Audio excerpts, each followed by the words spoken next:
So I don't think it's any great mystery that you probably can run a Minecraft SMP server on an Apple TV. But it is kind of amazing that it still works because of all the APIs that they access that are no longer really supported.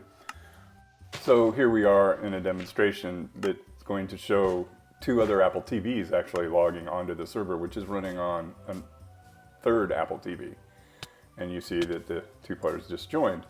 Not only can players from Apple TV join, but players from computers can join too if they're running a version of Minecraft that is compatible with the Apple TV version.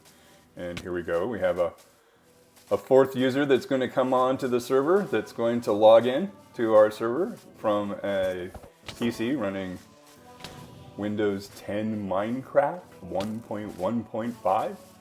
And there she's off and running. But there are some issues associated with it. And the issues associated with it is basically the keeping of player state. So while the Apple TV will hang on to the player state of the user that's on the machine that is running the server and that local user, it doesn't really hang on to the state for other players.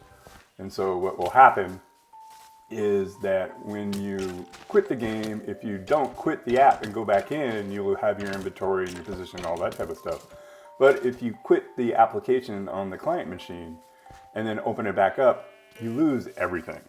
Because of this issue, if you are hell-bent on running an SMP server that your Apple TVs can run on, what it's best to do is actually run the server on the Windows box, which is what we're starting to do here now.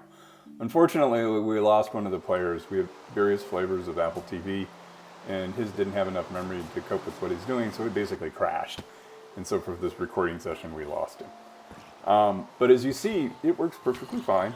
It does all that it needs to do, and you log on, and it has the added benefit that if your machine doesn't crash, your Apple TV doesn't crash out of Minecraft, you maintain your state across when you quit the app and come back in.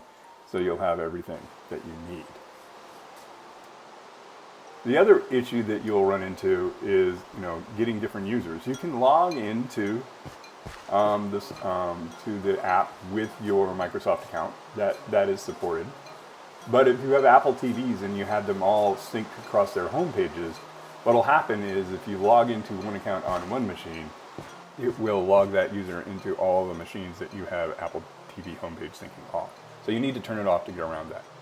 And the final issue we ran into is, despite having different users logged in, if you change your skin on one machine, it has a tendency to just change it on the other. Which is why these two players had the same skin. So we're logging out now, and I hoped that you have enjoyed watching me run an SMP server on Apple TV as much as I had doing it, and forcing my friends to play with me. But remember, don't be like me, like and subscribe.